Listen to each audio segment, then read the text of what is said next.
The Golden State Warriors had the second worst free throw differential in the entire NBA after the 2025 trade deadline. Think about that for a team with aggressive slashers and MVPs. They were barely getting to the line. Now ask yourself this, was it just bad luck or something bigger? Because every time the Warriors built momentum, the whistle came. Every time Draymond showed emotion, he was slapped with a tech. And yet, despite all of it, they kept going. So what happens when the NBA tries to bury a dynasty and fails? Watch till the end, because what you're about to hear will change how you see the game. The Warriors came into this season with something to prove. No longer the top dogs. No longer the media darlings. The dynasty wasn't dead, but it was clearly under siege. Steph Curry was still Steph Sharp, surgical and fearless with the ball in his hands. But the team around him, different.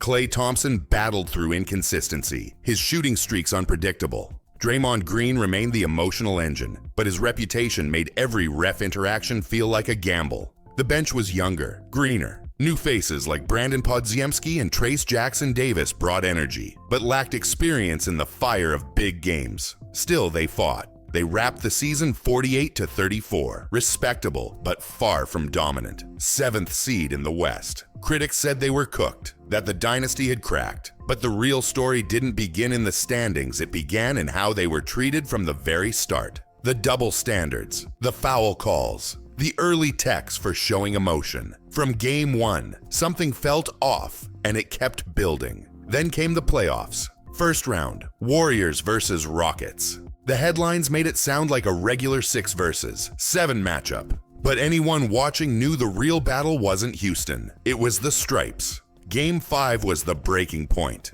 With just seconds left, Jonathan Kuminga went up for what looked like a clean block, perfect timing, all ball. But then came the whistle. Foul. 2 shots. The Rockets took the lead and the game. Later, the NBA admitted the mistake, but that didn't reverse the outcome. That's the thing with officiating. When it swings momentum at the wrong time, you don't get do-overs. Throughout the series, the Warriors were hit with odd calls, moving screens on Looney that barely grazed defenders. Reach-ins whistled even when hands were up, and technicals for simply reacting. Draymond nearly ejected for sarcastically clapping. That's how razor-thin the tolerance was. And yet, they hung on. Fought to a Game 7. They didn't collapse. They absorbed it all and still fired back. Second round, new opponent Minnesota Timberwolves. A bigger, more physical squad. But somehow, the Warriors weren't just battling the Wolves. They were still wrestling the officiating crew too. In Game 2, Draymond Green caught a technical foul for something as simple as a stare down with Naz Reid.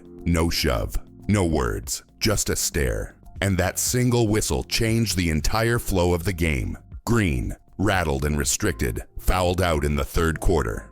Minnesota capitalized. The energy shifted instantly. Later, Draymond would speak out. He didn't hold back. Said the league had an agenda, that they were trying to paint him as an angry black man. Harsh words, but not baseless. His suspensions and texts seemed to come faster than anyone else's. Even casual fans noticed it. He wasn't getting the benefit of the doubt, not even close.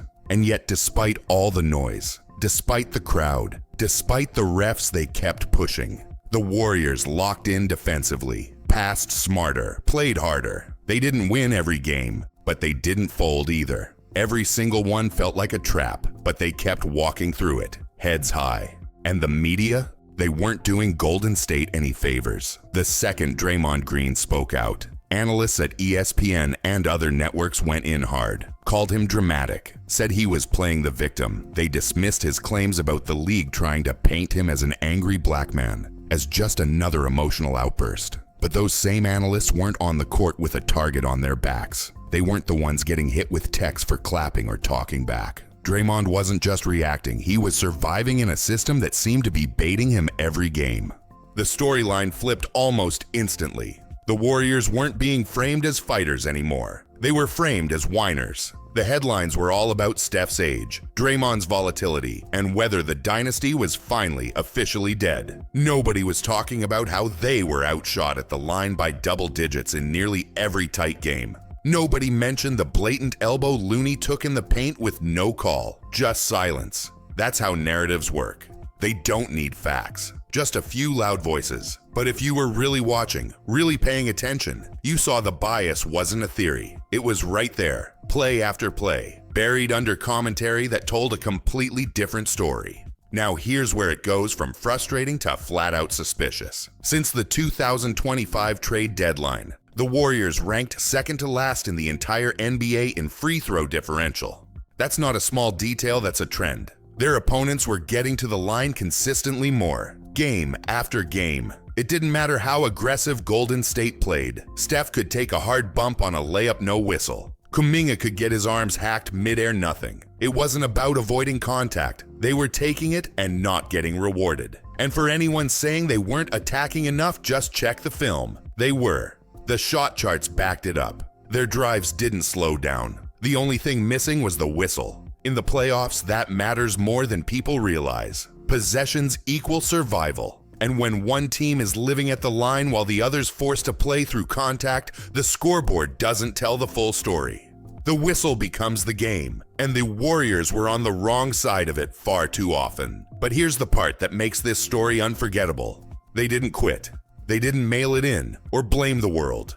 The Warriors fought back every step of the way. Jonathan Kuminga, he transformed. 19 points per game, monster dunks, lockdown defense, and not just highlight plays, real gritty basketball. He guarded bigger guys, outmuscled veterans, and made clutch plays that kept them alive. Steph Curry? He played like a man on a mission, getting double-teamed, shoved, bumped, harassed, and still putting up 30. No superstar got less whistle love than Steph, and still, he showed up, game after game.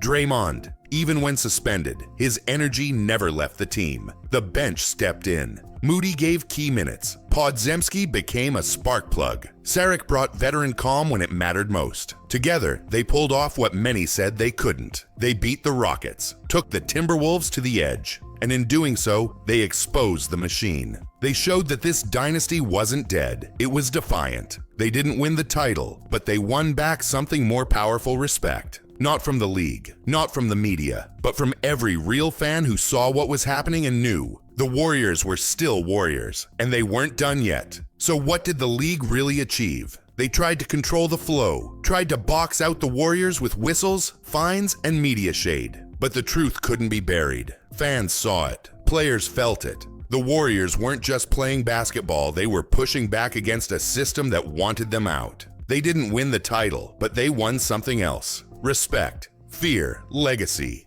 And the NBA? They got exposed in the process. If this story fired you up, don't forget to hit that like button. Drop a comment, do you think the NBA went too far? Share this with a fellow fan who needs to see it. And of course, subscribe to the channel and smash that bell icon so you never miss another breakdown like this.